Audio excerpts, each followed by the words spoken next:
이재와 윤미향 제명하겠다 이 얘기를 지금부터 만나보겠습니다.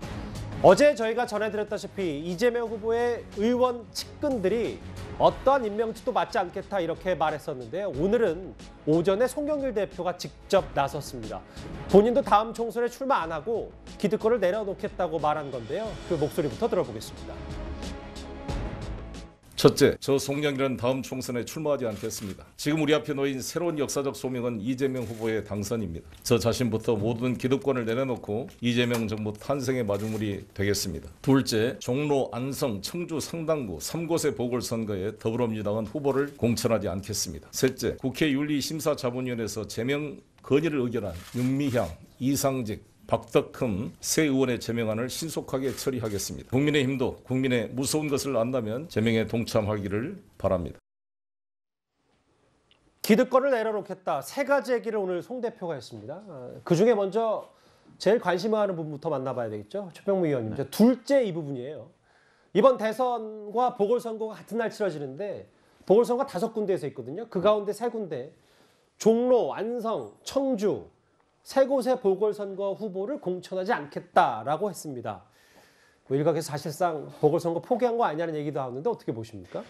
포기라기보다는 일종의 명분을 얻으려고 한 것이죠. 송 대표는 무슨 얘기냐면 사실 종로, 안성, 청주, 상당구라는 곳은 민주당 때문에 보궐선거가 생긴 곳이에요. 그렇죠. 종로는 이낙연 전 대표가 그 의원직을 버리면서 이제 보궐선거 지역이 됐고, 안성, 청주, 상당 다 마찬가지입니다. 이제 선거법 위반으로 해서 그 민주당 의원들이 의원직을 상실을 했죠. 그런 곳에는 원래의 당원 당규를 보면 사실 공천하지 않기로 돼 있거든요. 그런데 지난번에 서울시장, 부산시장 보궐선거 당시에도 그런 당원을 무시하고 전당원 투표를 하는 절차를 거쳐서 다 후보를 공천했잖아요. 그러니까 좀 더 천천히 보면 박원순 전 시장과 오거돈 전 시장 때문에 그 보궐선거가 생겼는데, 원래 당원 당규에 보면 그런 일로 그 보궐선거가 생겼을 때는 후보를 공천하지 않는 게 원칙이에요. 근데 그거를 뒤집었단 말이죠. 이낙연 대표 시절에. 예. 이제 그런 일종의 전비가 있기 때문에 지금 예. 이제 송영길 대표는 그런 걸 반복하지 않겠다. 바로 그런 점이 그 민주당에 대한 부정적 이미지를 주었다. 이렇게 지금 아마 판단을 해서 이번에 저런 그 이제 선언을 한 것인데, 뭐 저 선언만 놓고 보면은 지금 말씀하신 대로 보궐선거 포기냐. 왜냐하면 나머지 2개는 서울 서초 갑하고 대구 중남구입니다. 거기는 뭐 민주당이 원래 어려운 지역이고, 예. 그러다 보니까 이제 명분은 없고, 뭐 실질적으로는 뭐 보궐선거에서는 별다른 기대를 하지 않겠다라는 의사표시로 보입니다. 그런데 이제 국민들 입장에서 본다면 뭐 나머지는 그렇다 쳐도 종로 정도는 그래도 민주당이 해볼 만한 곳이 아닌가 했는데, 뭐 저 자체는 아마 평가는 받을 거예요. 송영길 대표가 저렇게 얘기하는 거.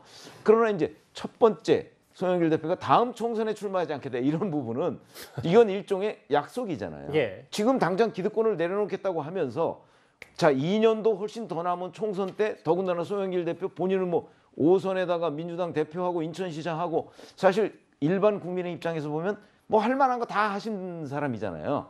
그렇게 본다면 저 부분에 관해서는 지금 이재명 후보의 위기를 돌파하는 카드로서는 좀 약하지 않는가. 아마 이런 평가를 받을 가능성이 높다. 이렇게 생각합니다. 잠시만요. 최병무 의원이 논평을 길게 해주셔서 네. 잠깐만 꼭꼭 씹어서 하나 말해볼게요. 그러니까 5군데 중에 남은 2개, 네. 민주당이 공천을 할 수도 있는 나머지, 그러니까 서초갑과 이 대구는 지금 민주당으로서 쉽지 않기 때문에 어려운 데고. 그러니까 3군데 일단 안 내면 5군데 재보선을 포기하는 것과 비슷한 내용이 되는 거고, 중요한 말씀 중에 이게 있잖아요. 그러니까 다음 총선에서 송 대표가 출마하지 않겠다는 것보다는 송 대표는 만약에 기득권을 내려놓겠다면 좀 더 센 카드, 그러니까 뭐 대표직을 내려놓거나 예를 뭐 이런 것이죠. 지금 당장 유권자들의 손에 잡히는 문제를 가지고서 승부를 봐야 되는 거지, 2년보다 훨씬 더 남은 얘기를 가지고 국민들한테 약속한다고 해서 예. 지금 어찌 보면 본인의 거취보다는 이재명 후보의 위기를 돌파하는 카드 아니겠습니까? 그 카드로서 과연 효과가 있겠는가?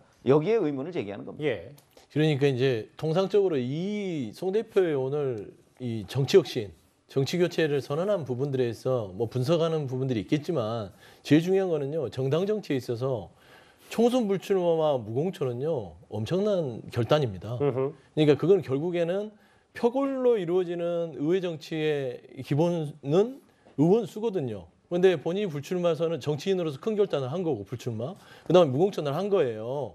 그 두 부분에 대해서는 크게 좀 결단에 대해서 전 솔직히 높이 평가해줘야 된다고 보고 있고. 그 진정성은 의심하면 안 그럼요. 된다. 예. 그다음에 두 번째는 송 대표가 지금 현재 2년 뒤에 불출마를 한 게 무슨 의미냐고 얘기하시지만 예. 정치인이 불출마를 선언한다는 것은요. 그냥 우리가 쉽게 얘기하듯이 그게 별거 아닌 게 아닙니다. 왜냐하면 본인의 정치 인생을 더 할 수 있음에도 불구하고 안 하는 것이고 대표직을 내려놓거나 뭐 사무총장직을 내려놓거나 이런 부분들은요. 지금 대선 기간에 그걸 내려놓으면 되겠습니까? 예. 그래서 그런 부분들은 조금은 좀 과하다. 그렇게 말씀드리고 싶습니다. 평가받을 만한 분명이다 이렇게 말씀하시죠. 아니 그게 아니라 대표직을 내려놓는 건 그거는 있을 수 없는 평가다. 알겠습니다. 그렇게 말씀드리고 싶습니다. 예.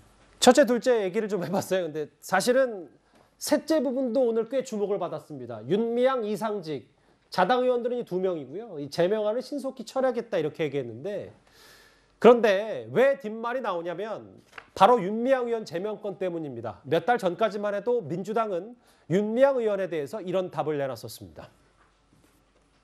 오랜 믿음에 기반한 피해자와 윤미향 당선인 간의 이간질을 멈추고 일본군 성노예 문제 해결을 위해 전심전력해온 단체와 개인의 삶을 더 이상 모독하지 마십시오. 국민의힘하고 정의당에서 윤미향 의원님에 대해서 뭐 제명을 해야 된다고 하셨는데 활동을 활발하게 하고 있는 걸로 알고 있어서요. 그 부분에 대해서는 다 입장이. 일단 윤미향 의원은 지금 민주당 소속이 아니고요. 당내에서 활발하게 활동을 하고 있다는 것도 뭐 근거가 없는 걸로 알고 있습니다. 확정적인 사실관계를 기초로 해서 어떤 절차를 진행해 나가기 위해서는 조금 더 확정 절차가 필요한 걸로 이해하고 있습니다. 과거 같은 당 소속 의원들이었던 윤미향, 이상직 의원 제명안을 처리하겠다. 그런데 그래서 비판하는 쪽에서는 선거 앞두고 또 이것도 쇼 아니냐라는 비판도 있거든요. 이현정 의원님은 어떻게 보십니까? 정치적 결단이라는 건요, 다 때가 있어야 됩니다. 때가 중요합니다. 언제 하느냐가 중요한 거거든요. 자, 윤미향 의원은 그렇게 이 문제 있을 때 계속 싸고 돌았지 않습니까? 근데 윤미향 의원이 출당하게 된 배경이 뭐냐면 이 문제, 이 정신된 문제가 아니라 지난번에 부동산 문제 때문에 사실 그때 이제 출당을 한 거예요. 근데 나머지 의원들은 무혐의가 돼서 다 또 받아들였는데 윤미향 의원은 안 받아들인 겁니다. 이제 그런 상황이고 이상직 의원은 지금 이미 선고가 났지 않습니까? 자, 이것도 마찬가지예요. 지난번 진작에 예를 들어서 출당을 한다든지 뭐 여러 가지 물론 이상직 의원도 본인도 이제 탈당을 했습니다만은 그러나 이 윤미향 의원 문제 같은 경우는 그때 했더라면 정말 지금의 어떤 민주당의 진정성이 인정받았겠죠. 근데 지금 상황에서 뭐 신속히 처리한다고 해봤자 이 국민들이 감동할 국민들이 뭐가 있겠습니까? 이미 뭐 이 의원들에 대한 문제는 이미 상당히 노정되어 왔던 것이고 예. 저는 송영길 대표의 오늘 결정이 물론 서 대변인한테는 죄송하지만 제가 볼 때는 의미가 없다고 이야기한 게 뭐냐면 어차피 오늘 3선 초과 이거 못하지 않습니까? 그러면 지금 송영길 대표 지금 5선이거든요. 예. 한 동일구 지역구에서 그게 또 해당되는 겁니다. 그러니까 본인이 어차피 출마 못해요. 자, 그렇다면 이 결단이 좀 더 절박하려면 뭔가 다른 걸 내놔야죠. 본인이 아낀 걸 내놔야 되죠. 이미 안 되는 거. 왜냐? 송영길 대표는 이미 차차기 대선에 출마한다라고 사실상 밝힌 상황입니다. 그러면 이제 왜냐하면 국회의원 더 이상 할 필요가 없습니다. 그렇게 한 분이 뭐 출마 안 하겠다는 건 옆에서 보면 다 그러죠.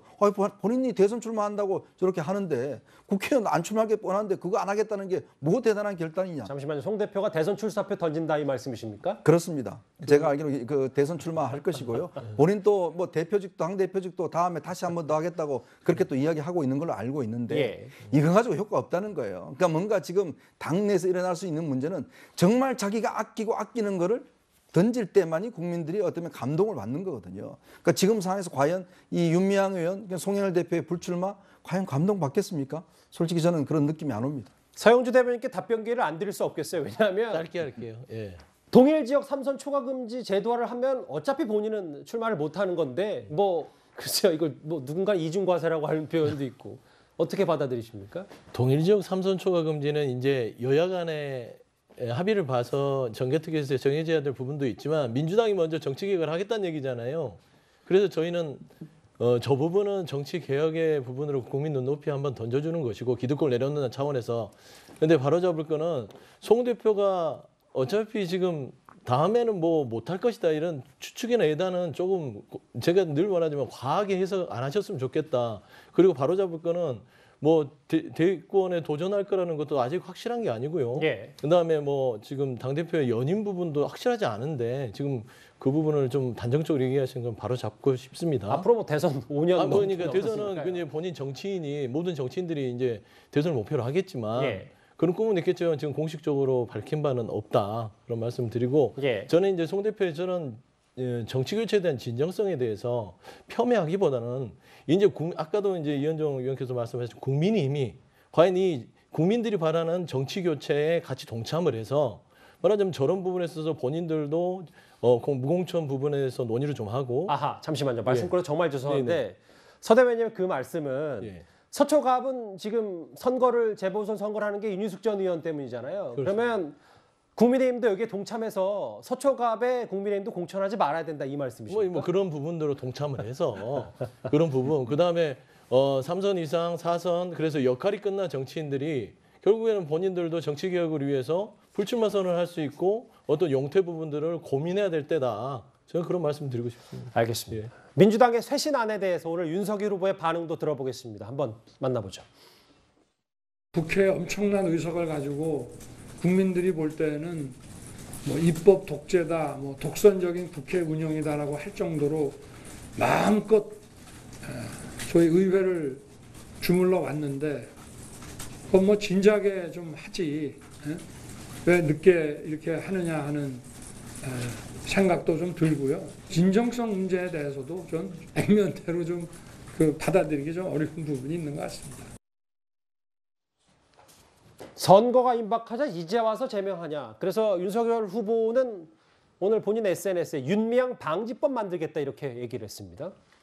네, 일단 저 송 대표의 쇄신안이 의미는 있는 것 같습니다. 야당 반응을 보니까 한 거는 잘했는데 뭐 트집 잡을 게 없으니까 왜 이제 와서 했냐 이 얘기밖에 없는 것 같아요. 근데 그동안 우리 국민 여러분들이 항상 그 국회의원들한테 실망했던 부분은 뭔가 의원들이 잘못했을 때는 자기들끼리 정치 진영과 상관없이 서로 감싸고 윤리위에 올라오는 거 서로 의결 안 시키고 이런 부분들이 그동안 계속 반복되어 왔습니다. 근데 이번에 윤리심사자문위에서 이제 그 의결된 제명안이 나왔고 이제 그러니까 모든 게 무르익어서 처리하겠다고 밝힌 것입니다. 그래서 이거에 대해서 야당에서도 뭐 비판할 것이 아니라 이제라도 빨리 신속하게 해서 국민 여러분들이 보시기에 국회의원들이 자신들 기득권 가져가는 게 아니라 잘못했을 때는 국회에서 당연히 제명될 수 있다는 거를 상징적으로 보여줘야 되는 시점이기 때문에 늦었다고 욕할 게 아니라 지금이라도 빨리 됐으면 빨리 하자라고 화답하시는 게 전 맞다고 생각합니다. 정치 교체 야당도 동참해라 이 말씀이시군요. 알겠습니다.